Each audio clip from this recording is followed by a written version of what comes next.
Hey Prith, welcome to day 1000 with Indiefolio. Hi, Kawan. How are you doing? All good, yeah. I'm so glad you could give me a slot on a Sunday. And for all the viewers, Prith runs a really successful startup.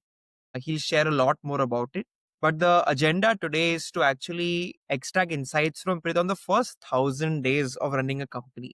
This series essentially wants to create some insights for young founders on really understanding, core questions which you may be trying to answer. So, Prith, why don't you first start by telling us a little bit about you and your company? So, I'm Preet Sanghvi. I'm one of the founders at Reelo. Reelo was started off by me and my real brother Parin. We come from a family of retailers, and one of the biggest problems that we are solving at Reelo is helping restaurant and retail brands personalize communication with their customers, grow faster without discounting, build a stronger community with their customers, so that they can grow in a more sustainable and a more organic way. I mean, I think with the last few years, with the wave of Groupon and discounting platforms, a lot of restaurants and retailers bleed a lot of money while they're trying to scale with discounting. So our larger goal is how do we help restaurants and retailers build a stronger community with their customers, use powerful tools that they can leverage data to personalize communication, and build a stronger community with their customers, personalize communication, engage with them, and essentially get more revenue without discounting. So we have a suite of tools, everything from a loyalty program to feedback to automated communication, and yeah, essentially helping them grow their revenues without discounting. Fantastic. Any popular restaurants we'll know? Yeah, so we work with almost 28,000 restaurants in India, but a lot of popular ones like Punjab Grill, Nando's, Jamie's Italian, Jumbo King, Biggie's Burger, Pop Tates, The Sassy Spoon, 99 Pancakes, Bela Brewing Company. So spread across the country, largely restaurant chains from 10 outlet to 200 outlets would use our platform. And yeah, these are some of the brands that use our platform currently. Fantastic. And where are you based out of? We're based out of Ahmedabad, but we operate in almost 450 cities of India. So we onboard customers virtually across the country. Our head office is based in Ahmedabad right now. Superb, superb. And what's the year currently of Reelo? How old is it? So we're almost 5 years old. We started in 2021, early 2021 in January, and we're almost 5 years old now. Superb. So I'm going to take you back to, day zero for you. You've just, I believe, created the product and you're now fetching your first customers. Can you tell us what was the go-to market for the first year? What did you really do to get your first few customers? So I think what worked really well for us and what I spent a lot of time doing to get our first 100, 200, 300 customers was first I personally onboarded every single brand initially when we started off. When we first built the product, I think we had about 25, 30 customers that we were conversing with. So it was almost like co-creating the product with them. And when the product was ready, I personally onboarded every single brand in the first 200, 250 customers. I onboarded them, made sure their adoption was increasing, made sure that they were using the product very well. We were able to learn more from them. So we were able to kind of iterate very fast, work more closely with them. Even our product teams almost became like an extended team for those merchants because you want to learn maximum from those. But I think what worked really well was that with those customers, with each brand that we sold to, we started asking for 3, 4 references from each of those restaurants so that we were able to go to more restaurants, and I was personally onboarding each of them, and that allowed me to build very early deep relationships with those brands. And because it's a very closely connected community, every restaurant owner almost knew 5, 10 other very close restaurant owners which were around them that they were already kind of connected with. So it was easy to access people from their references. And when I go to a new restaurant with the reference of an existing customer, it was very easy to get them to give us time to see the product initially, right? So I think the first 200 to 50 brands were purely going completely outbound, one-on-one, each brand learning from them. And I think that's where it also allowed us to kind of get our early product market fit, understand what's working, what's not. And and I think there was a lot of word of mouth and referrals. I was very clear that I didn't want to start building a sales team or invest a lot in marketing until I was very clear that that momentum was going to come, right? So the first 150 customers were purely just asking for references from each brand that we onboarded and making sure that we kind of push the other customer on our behalf so that we're able to scale to more customers much faster. Fantastic. So personal onboarding and referral are, Yeah. I think, the best things to do. Yeah. Compared to then, how does now look like? How do you get your customers today? Now we have a lot of channels. We've built a much deeper GTM function. So we have an inside sales team. We have a lot of functions in the marketing team. So we have multiple channels in marketing where we drive the leads from. Everything from performance marketing, blogs, email marketing, events, referrals, partnerships. And with a lot of these marketing initiatives, we have a lot of leads that come to our system. And then we have an inside sales team that we often call them product consultants. We offer a 14-day free trial. So our larger goal is not to sell the customer, but to consult them. And that's been our DNA from day one, that we're in the business of category creation. And we believe that in the business of category creation, if you're trying to sell more aggressively, it's going to probably not help you get the right customer. So we offer a 14-day free trial where a user experiences the product, they understand the value of it, they realize why they need it, and it's more like us consulting them a different way to do their business. And that's what our inside sales team does, and with that they convert the customer to a paid plan after that. So that's what our GTM function looks like. It's from leads to nurturing them, engaging them, giving them a free trial, onboarding them, and then converting them to a paid customer once they're confident about the product. Awesome. A lot of the growth levers you mentioned, right, often come up in ChatGPT responses these days to suggestions given by cool people on podcasts and whatnot. And a young founder often finds themselves pretty distracted, right? कि यार Yeah. exactly करना क्या है? And Mm. they end up sometimes spending money on incorrect things. Like I've Yeah. been at that mercy as well, where I've gone ahead and made some spends which I just felt were useless. Correct. Can you tell me that one spend or that category of spends you really regret in your first 1,000 days? Yeah, absolutely. I think one of the top ones I can think of is that after we got that first 200, 250 customers that I'd onboarded, I saw early repeat success. I was personally involved with those brands. So then I was able to see good traction coming in.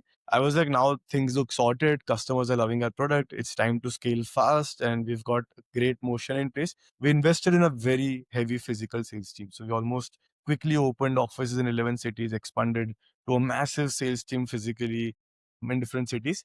And I think that was one of the biggest mistakes that we made. One of the spends I largely regret, because I don't think we were ready with all the other verticals. I think once you've got early product market fit or early traction coming in, I think it's wise to not heavily invest in sales, but also simultaneously to set up other verticals really well. So our success, our support, our operations, other verticals of our departments, teams were not fully set up as aggressive as our sales team was. And I think not having those processes in place and investing in a heavy sales team before all of that was one of the biggest mistakes, and probably one of the highest investments that we made that I highly regret right now.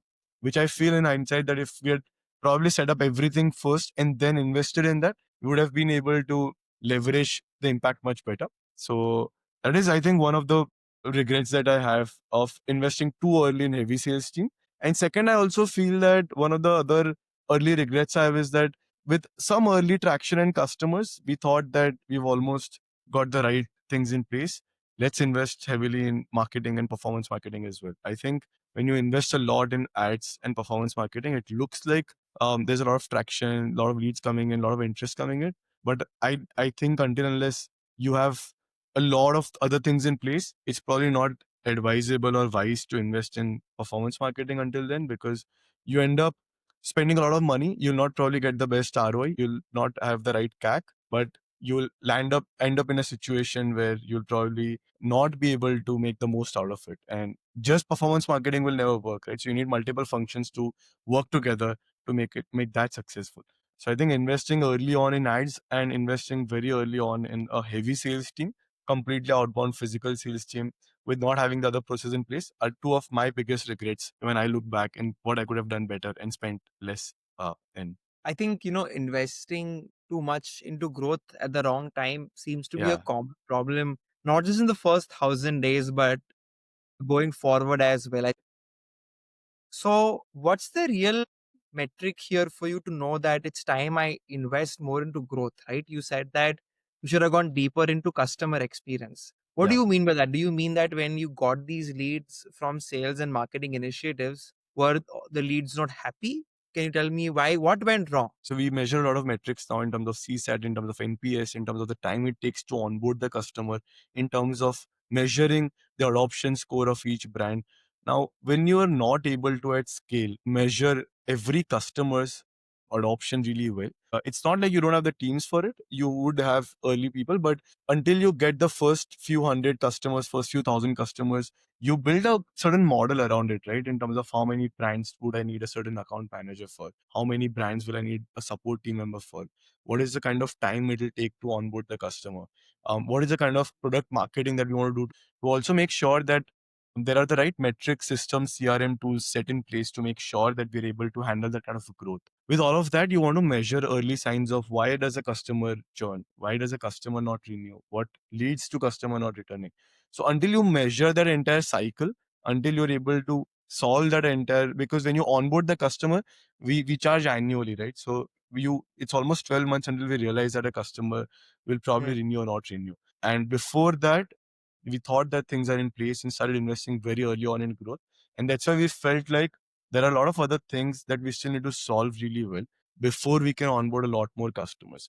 So then we went back to the drawing board, put down every journey of the customer, made sure that we know at each journey, each phase of the customer's journey with Reelo.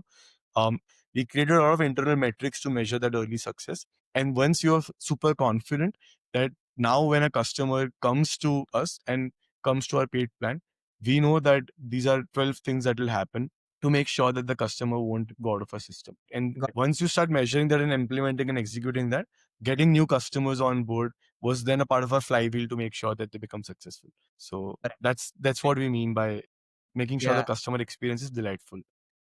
Can you tell me that one overrated channel and that one underrated channel in the first 1,000 days for Reelo? So, for our business, I think one very overrated channel from the initial days till today that we have felt is performance marketing, right? I mean, I think spending money on social ads is कितना भी आप पैसा डालोगे वो कम है. It's never going to be enough, and it's almost where you become very dependent on it, right? So you start seeing so much traction, and one learning that we have had is that it's one of the most unpredictable channels. It's also it's one of those channels where sometimes the cost will shoot up during festival seasons, it'll shoot down, and it's not a predictable channel. So I think it's a very overrated channel. I think no business, or especially no SaaS businesses, should depend on performance marketing as your sole channel, because otherwise your business will always be at risk, because you'll always be dependent on how much you can generate in terms of leads through Facebook, Google, Instagram ads. I think the underrated channels, which I feel are probably very sustainable for us now, probably give us the best business, the best customers also, right? Because you don't only want a customer, but you want a customer that bees with you for a very long time. And I think two channels that I can think of that have been really successful for us, which I feel are very underrated, and I've not seen a lot of businesses early on invest in those, are one, referrals and merchant referrals and word of mouth. So one is that if you're not investing in leveraging your own customers, I mean, every business has customers who are a part of a community, who are a part of an ecosystem where they know similar businesses like theirs, right? So if you're not leveraging those, one, I feel like your customers are probably not the most happiest. So there's a lot of room for work to do there.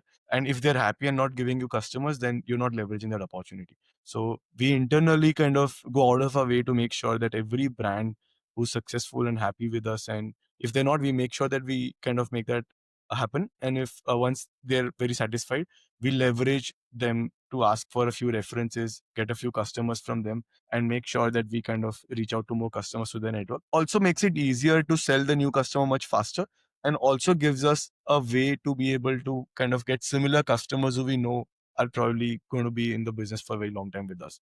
So merchant referrals and word of mouth is one of our most powerful channels today, and I highly recommend everyone to invest very early on in that. Second, I think, is partnerships. Lot of people in the ecosystem, in the industry, know people that you're already serving, or your potential customers. They already work with them, they already have relationships with them. I think as founders and as leadership team and at core team, everyone from your team must spend some time building very powerful relationships in the industry. One thing is to have a great product, but if your product is not kind of spoken about in the market, it's almost like a well kept secret, right? So if you can connect with more people in the industry, partners, people in the ecosystem who already are speaking with potential customers of yours, try to build deeper relationships with them who can um, pitch your product to others, talk about your product to others, give you kind of some references and leads that, and does not always have to be very commercially driven, right? I mean, we have so many partners now that we've built such deep relationships that they organically promote Reelo to every brand that they interact with. And I think nothing is more powerful than that, right? Because we can go all in and keep talking about how great Reelo is, right? But when our existing merchants and some of the ecosystem partners talk about how great this product is and how they must use it, I think that intent of the customer is always much higher compared to social ads or anything else that we spend in. So these are two channels which I feel are very underrated, and most founders and most leaders that I have seen not spend a lot of time in. We also didn't spend a lot of time probably in the first year of our business in these two channels.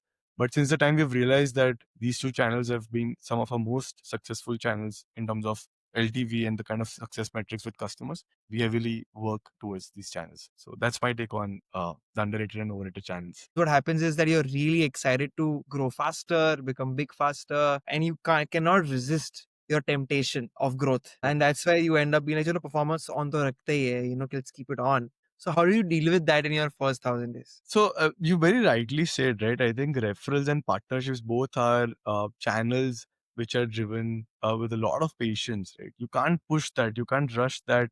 It's a process that you have to go through. You have to get some early customers, you have to get that early traction. So I think what's worked for us is that performance marketing has obviously always been there, and it's one of those channels where you want to reduce the dependency. So we keep measuring the percentage of our leads coming through performance marketing versus other organic channels, and we keep measuring how well are we reducing the dependency on that. So you can, I mean, we're at a point where we can't completely go away from that, but I think what we kind of believe strongly is that with every phase that you go through, you have to kind of have a very strong DNA internal in your team to go out and have more conversations around referrals and partnerships, right? I think most people get stuck at not trying it in the first place. So once you get early traction, once you get early customers, probably referrals and partnerships, when you are in your first 100, 200 customers, you'll not have a lot of, depending on the business, if you're in like a volume of customers business and not extremely enterprise size business. Early on in the SMB business, you'll probably not get a lot of success with partnerships immediately, because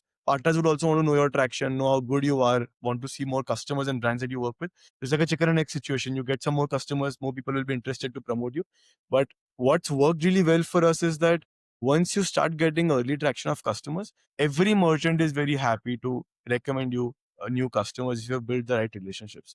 And I think internally, we refer to it as something called referral coefficient score, essentially something where every team member is expected to speak with more customers and ask for references to kind of go and speak with more customers through their reference, right? So if they're not Right. giving us references, that's a bigger problem for us. That, yeah, are they not happy? Are they not satisfied? Is there something for us to worry about? Because that's a larger problem for me to solve. And if they're giving a reference, that's a confident situation for us that, okay, that customer is happy, satisfied. It's probably not going to go away. So then we know that we're in the right track with that customer. So See, in B2C, there are various ways to incentivize a referral. But in B2B, you don't always see brands recommending their partners to restaurants because they see that as competition. They see yeah. that कि यार वो कर लेगा तो फिर मेरा uniqueness कहाँ पे होगा? We face that also as a B2B organization, that sometimes you are a good secret people keep. So how did you fix that, right? How did you incentivize B2B referrals in your case? A very interesting point, and we got a lot of customers even coming to us and saying that, यार हमारे आजू बाजू में, in the next 5 kilometers around us, can you sign a bond or an agreement that you'll not sell it to anyone around us, because we want to have a unique, loyalty program. Is probably like we're one of the biggest in India for loyalty programs, and a lot of, almost 95% of the brands that we onboard try loyalty for the first time, right? Hmm. And a lot of people come and share that with us that, can you make sure that you don't sell this the platform or the tool to anyone around us in the vicinity of 5 kilometers. So I hear you, and I understand, how a lot of brands don't want to kind of have their competitors use a similar tool that they're using. But honestly, I think what's worked for us is that we don't incentivize merchants at all, right? We don't give them any additional benefit. We don't want this to be a very transactional reference that we get. I think we encourage our team to build a very deeper relationship with the merchants in a way where every brand has some or the other partners. At least we have been fortunate to work with an industry where they have a few close customers or few close restaurant owners, their cousins, their friends, that they're genuinely very close to as well, right? They said so. There are a lot of associations, a lot of events where a lot of these people are together. So eventually, they all discover what everyone else is using. So we've been fortunate enough that everyone has been happy enough to kind of recommend us, talk about us, let more people know about us, and they also invite us to a lot of their events that happen in their cities. So we usually try to work with very core city heads or chapter heads or association heads of each of the cities. We onboard them, we work with them, and they usually have a sort of a responsibility being a part of an association head to kind of give more insights or share more information or share details about different tools that people in the industry are using and they should use. So that's where we also leverage those kind of associations to talk about us. They invite us in events. So fortunately, our ecosystem has been such that they've been happily talking about us and they've not had a lot of problem sharing except for like a very few customers. But our larger game here has always been leveraging our team to build those relationships, to go and ask for those referrals, right? And now I think we are at a point where because a few merchants have shared a few customers, they organically keep sharing with us, say, my friend's opening a new restaurant. Can you quickly connect with them? And I want to make sure a lot of people also, a lot of restaurants now buy Reelo for their friends as a gift when they're opening a new outlet, right? So we've seen a lot of different kind of close promotion internally in the community, and we've not had a lot of problem with people promoting us, even though they're their competitors. So we've been fortunate with that. Awesome. Awesome. That was my last question for this interview, Preet. Thank you so much for, being so open and sharing all those fantastic insights. As a parting note, I'd love for you to maybe, talk to all our young entrepreneurs who are looking at this, or at least entrepreneurs who have young companies who are looking at this. Any parting thought, any last advice for them to get through the first 1,000 days? I think one of the things that I highly recommend people to focus on is that focus really well on your messaging and positioning, right? I think a lot of people, even in our early days, we focus a lot on features and modules. We do loyalty, we do CRM, we do automation, we do campaigns, we do this, that. I think talk about the problems that you solve and talk about how you're the best at solving these problems, right? And if you move away from being a very solution. So if you already have a product and you try to find different people to go and sell this to, you'll probably not have the best outcome. But if you're able to understand their problems really well, if you're able to know their problems really well, if you're able to talk about their problems really well and are able to explain that well and have your messaging and positioning around that, I think it solves a lot of problems. And that's one big change that we personally experience. We earlier spoke a lot around the features and models that we were great at. And when we spoke with a lot of brands, they told us that you guys are, one of the problems that they told us that they're solving was that they were tired of discounts and they want to go away from that. They wanted to kind of go away from aggregator discounts. And they told us that with Reelo, because Reelo helps them build a stronger community, helps them go away from discounting, helps them build loyalty, which is a lot more by building deeper relationships and getting the customer to come back again, right? We eventually understood that the larger problem that you were solving was helping brands grow without discounting. And the moment we changed our messaging and positioning from being a feature driven company to helping them grow without discounting, I think we saw a massive shift in how people looked at us because they understood that we understood their problem a lot better than anyone else. So I think Fantastic. knowing your customers' problems really well and talking about that in a more clearer way is probably what we understood was a big turning point for us. Superb, superb. No, I think some really really important feedback and advice for young entrepreneurs. Thank you so much, Preet. I think this was a great time. I hope you had fun. I had a great time. Thank you, Kavan. I had a brilliant time, and it's always pleasure speaking with you. Thank you so much for having me, and it was amazing catching up. Likewise, man. Bye bye. Thank you. Take care. Bye, Kavan.